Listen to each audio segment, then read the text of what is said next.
India news and ఎంటర్టైన్మెంట్కు స్వాగతం. నేను మొహమ్మద్ బుబారి. ఈరోజు మన జనగాం ఎమ్మెల్యే పల్లా రాజేశ్వర రెడ్డి గారు ఇక్కడ సుల్తాన్ నగర్లోని బస్తీ దవాఖానకు సందర్శించడానికి వచ్చారు. ఆయనతో మాట్లాడే ప్రయత్నం చేద్దాం.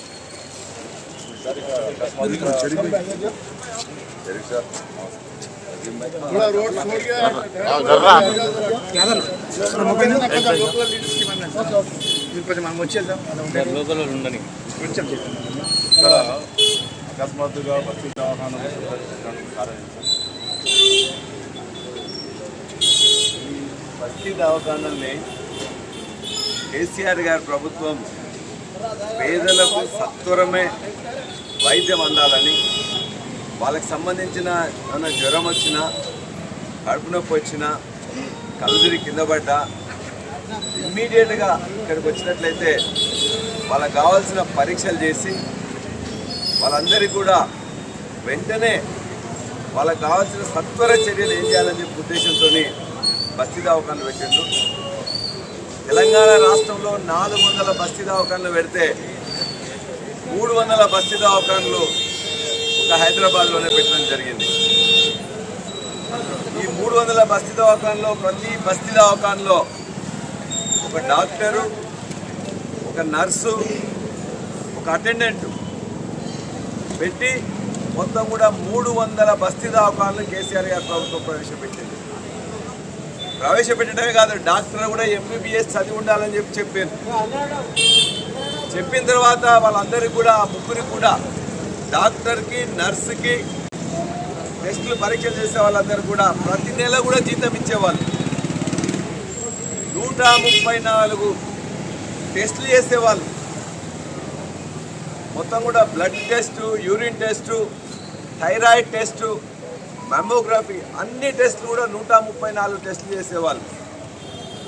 కానీ కేసీఆర్ గారి మీద కోపంతో ఇవాళ ఈ ప్రభుత్వం వచ్చిన తర్వాత సగం టెస్టులే చేస్తున్నారు. ఇప్పుడు 134 టెస్టులలో 60 టెస్టులు కూడా ఇవాళ చేయట్లే.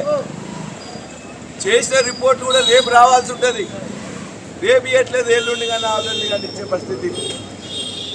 ఇక్కడ ఉండే ఉద్యోగస్తులకు 3 నెలల నుంచి 6 నెలలకు జీతం. ఇదే బస్తీ దవాఖానలో ఇవాళ సుల్తాన్ నగర్లో ఉన్న బస్తీ దవాఖానలో 6 నెలలు ఎంబీబీఎస్ డాక్టర్ లేడు. గత నెలలో చెప్పంగా ఇక్కడ ఉన్న వాళ్ళందరూ ఘోరంగా డాక్టర్ని ఇచ్చింది. అయ్యో డాక్టర్ లేడు, అర్జెంటుగా నేను చూపించుకోవాలని చెప్పారు. నా పేదవాళ్ళు వస్తే ఇక్కడ కాదు శ్రీరామ్ నగర్ పోమని చెప్పేసి పంపించేవాళ్ళు. శ్రీరామ్ నగర్ పోతే అక్కడ కూడా బస్తీలో బాగా రష్ ఉండేది. అక్కడ కూడా బాగా రష్గా ఉండి వాళ్ళందరూ కూడా మళ్ళా ఒక రోజు ఇక్కడికి, ఓ రోజు అక్కడికి అని చెప్పేసి ఈ బస్తీ దవాఖానాలను మెల్లగా మూసేసే ప్రభుత్వం చేసింది కాంగ్రెస్ ప్రభుత్వం. కాబట్టి ఒకవైపున డాక్టర్లు లేకపోవడం, రెండోది ఉన్న డాక్టర్లకు, నర్సులకు 3 నెలల నుంచి 6 నెలలు జీతాలు ఇవ్వకపోవడం, 134 టెస్టులు చేయాల్సి ఉంటే 60 టెస్టులు కూడా చేయకపోవడం, మందు గోళీలు, సిరప్లు, ఏది కావాలంటే అది 100 రకాల పైన మందు గోళీలు కానీ, సిరప్లు కానీ, పెద్ద అన్నీ పెడితే, మందు గోళీలకు సంబంధించి పెడితే ఈ ప్రభుత్వం వచ్చిన తర్వాత సగం మందు గోళీలు కూడా ఇవ్వట్లే. ఎప్పుడు చూసినా స్టాక్ లేవంటారు. ఇవో నీకు అర్జెంటుగా ఉన్నది కాబట్టి యాంటీబయాటిక్స్ బయటికి పోయి కొనుక్కోమంటారు. పేదవాళ్ళ కోసమే కదా బస్తీ దవాఖాన పెట్టింది. ఈ మందు గోళీలు ఇవ్వాలని చెప్పి మందు గోళీలు కూడా పెట్టినాం కదా. నిన్న ఇవ్వాలి మేము వస్తున్నాం అని చెప్పేసి ఇవాళ కొద్దిగా మందు గోళీలు ఇప్పుడే నింపుతా ఉన్నారు. సంతోషం. ఇది పేదవాళ్ళ కోసం పెట్టింది. ఇది నిలుపుకోవాలంటే, ఈ బస్తీ దవాఖానా నిలుపుకోవాలంటే, ఈ బస్తీ దవాఖానలో సేవలు పేదలకు మంచిగా జరగాలంటే మళ్ళా కేసీఆర్ గారి ప్రభుత్వం రావాలి, కేసీఆర్ గారి అభ్యర్థి ఇక్కడ గెలవాలి తప్ప మరొకటి కాదు. డాక్టర్ గారితో కూడా ప్రజలు డాక్టర్ ఫెసిలిటీ లేదు, ఎప్పుడు వచ్చినా డాక్టర్ లేదంటారు. ఉన్న సిస్టరే మందులు టెస్టులు అలానే చేస్తుంది, ఒక ఆమె పనిచేస్తుందని చెప్తున్నారు సార్. డాక్టర్ గారితో మాట్లాడారు, ఆయన ఏమన్నారు? డాక్టర్ గారు వచ్చి 2 నెలలు అవుతుంది. అంతకుముందు 6 నెలలు కూడా ఇదే సుల్తాన్ నగర్ బస్తీ దవాఖానలో డాక్టర్ లేడు. 6 నెలలు డాక్టర్ లేకపోతే శ్రీరామ్ సాగర్ డాక్టర్ దగ్గర పొమ్మని చెప్పేవాళ్ళు. ఎవరైతే నర్సు ఉన్నారో నర్సే మొత్తం డాక్టరు, నర్సే నర్సు, డాక్టరు, అసిస్టెంట్ అన్నీ.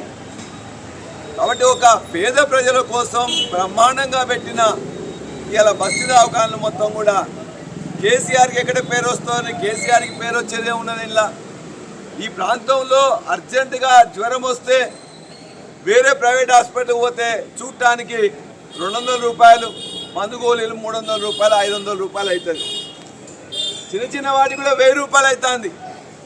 అందువల్ల అని చెప్పేసి ఇలా 300 బస్తీ దవాఖానలు తెలిస్తే ఆ బస్తీ దవాఖానలో ఇలా మంచిగా నీట్గా పెడితే కేటీఆర్ గారు వచ్చి ఇక్కడికి ఓపెన్ చేసిపోయినారు. 6 నెలలు డాక్టర్ లేకుండా ఉన్నాడు ఇదే బస్తీ దవాఖానలో.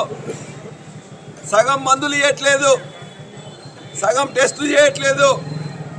ఏదైనా ఖరాబ్ అయితే మెషిన్ ఖరాబ్ అయిందని చెప్తారు. మెషిన్ మంచిగా చేస్తే రీఏజెంట్లు, కెమికల్స్ లేవు టెస్ట్లకు అని అంటారు. ఆ టెస్టులు కూడా చేస్తే 2-3 రోజుల దాకా పరీక్షలు రావు. అంటే ఏం చేయాలి? వచ్చిన వాళ్ళు అరే ఇక్కడ తొందర లేవని చెప్పేసి టెస్టులు బయటకు పోవాలి, మళ్ళీ ఇక్కడ మందు గోళీలు లేవంటే బయటకు పోయి చేసుకోవాలి. ఇంత దురదృష్టకరం. పేద ప్రజలకు అందించాల్సిన వైద్యాన్ని కూడా ఈ ప్రభుత్వం రాజకీయాలే వాడుకుంటుందంటే చాలా దురదృష్టకరం. ఖచ్చితంగా ఈ బస్తీ దవాఖానలు నడవాలి. ఎంబీబీఎస్ డాక్టర్ ఖచ్చితంగా ఉండాలి.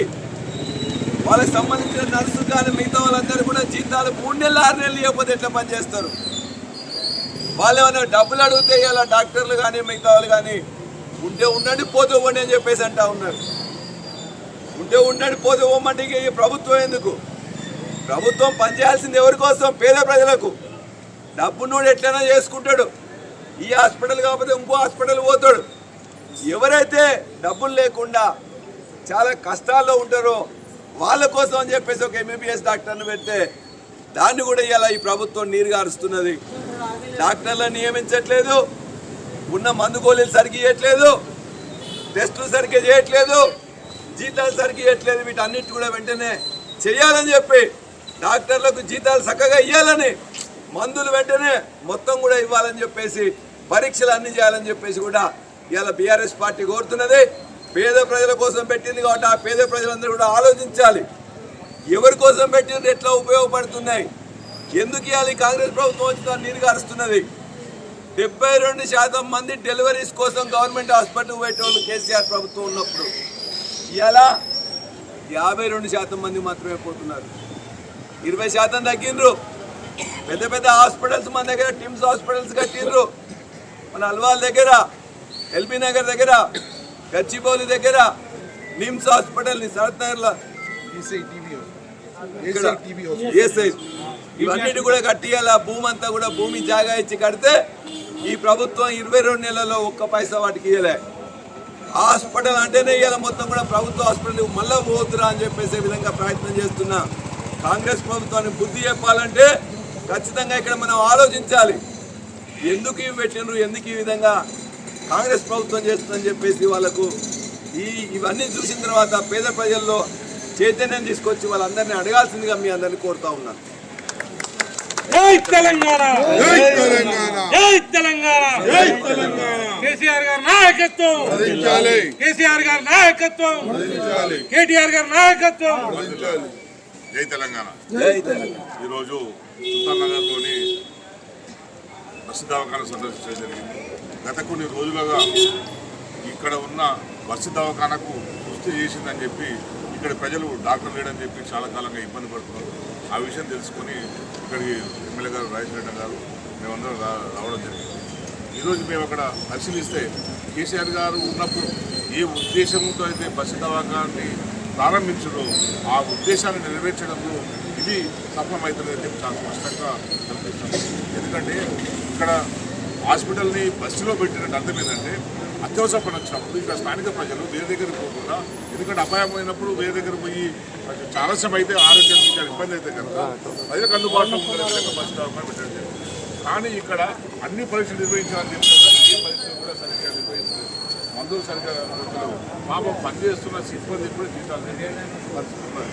మొన్నటి వరకు 6 నెలల వరకు కూడా 6 నెలల కాలం వరకు ఇక్కడ డాక్టర్ లేదు. ఎలక్షన్ వస్తున్నాయని చెప్పి కోర్టులో డాక్టర్ పంపిస్తారు. నిజంగా వీటిని సరిగ్గా నిర్వహిస్తున్నారు అనేది ఇక్కడ చూస్తున్నాం. ముఖ్యంగా ప్రజలందరూ కూడా విజ్ఞప్తి చేస్తున్నాను.